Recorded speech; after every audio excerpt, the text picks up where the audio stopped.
अपनी पाठ्य पुस्तक का 28वां क्वेश्चन देखिए। अपनी अक्ष पर ओमेगा नॉट कोणीय चाल से घूर्णन करने वाली किसी चक्रिका को धीरे से स्थानांतरिय धक्का दिए बिना किसी पूर्णतः घर्षण रहित मेज पर रखा जाता है।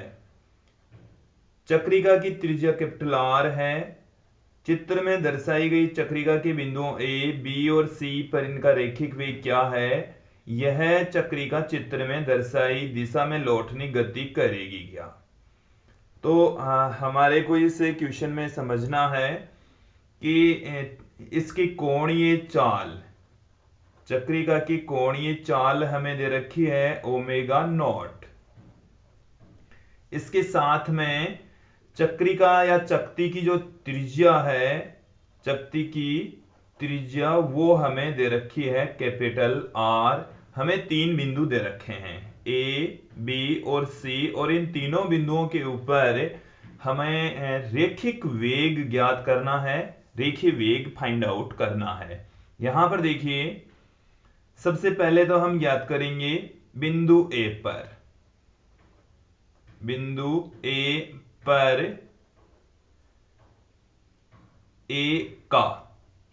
बिंदु ए का रेखिक वेग,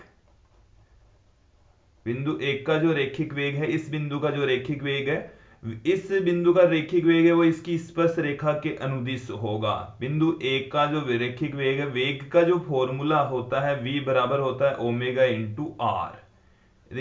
घूर्णन गति के अंदर v बराबर ओमेगा आर। तो यहां पर ओमेगा का मान तो है ओमेगा नॉट और इसकी त्रिज्या है कैपिटल आर। तो बिंदु ए पर इसका जो रेखिक वेग होगा वो ओमेगा नॉट आर के तुल्य होगा। बिंदु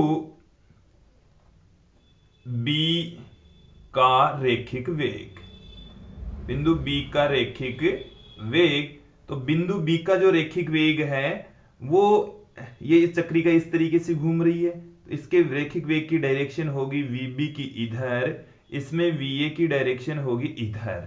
तो बिंदु बी का रेखिक वेग वीबी बराबर ओमेगा नॉट, इसी फॉर्मूले को हम यूज में लेंगे ओमेगा नॉट, और रेडियस अब की बार भी आर ही रहेगी। इसमें और इसमें केवल डिफरेंस इतना ही आ जाएगा कि यहां पर जो ये वाला वेग है, रेखिक वेग, ये वीए की विपरीत दिशा में है या स्थानांतरिय गति की दिशा में होता है ये तो, और ये वाला होगा गति की विपरीत दिशा में। हमारे को ये दिशा दे रखी है वीए की विपरीत दिशा में, वीए की विपरीत दिशा में होगा। हमें इस क्वेश्चन में एक और बिंदु दे रखा है सी पार्ट। बिंदु सी पर, बिंदु सी का रेखिक वेग, बिंदु सी का जो रेखिक वेग है वो देखिए वी सी बराबर ओमेगा नॉट।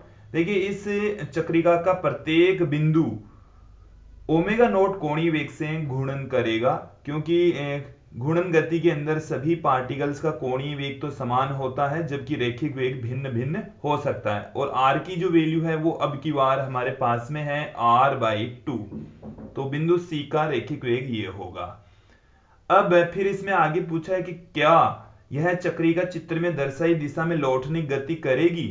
देखिए, लौटनिक गति करने के लिए आवश्यक है कि जो पृष्ठ है या जो मेज है वो घर्षण वाली मेज होनी चाहिए। बट हमारे को यहां पर बता रखा है कि जो मेज है वो पूर्णतः घर्षण रहित है, इसलिए जो चक्रिका है वो लौटनिक गति नहीं करेगी। तो यहां पर आप देखेंगे कि जो मेज है, मेज